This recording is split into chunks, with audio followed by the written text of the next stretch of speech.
Ay, nainawag. Hello? Hi, babe. Kanusa ta magbembang? Kung sa bembang, oy, katiguang na nimo mag-ikat-ikat pa jud ka asrom, nagikakaayo mo ra kag tayo. Unya, Col, unsa man, palayason minimo o magbembang daw mong duha? Feel nako kanang gusto niya palayason na lang mo tapos magbembang may kay crush mangud ko niya ana. Ni, kaluod ra ni mugnaong may pagwap.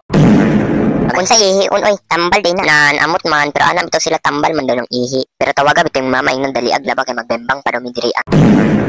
Ala, gibiyan na siya sa iyang crush. Wala mo na iligo ba? Tapos dalok pa jud ay. Mga nganong gipalayas manimuto akong crush na wala na kay apuron. Alawa magbembang day mo. Ayo sa taon pag minyo na dili magay kakabalo magtawas sa imong ilong.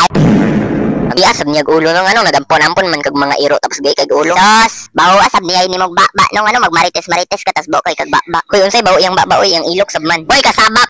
Alvin pagsulod na dire. Sos, atik-atik sab ka ma'am. Dave kabalugod ka crush back ani ma'am. I-crush back na bitaw siya para magbembang daw mong duha.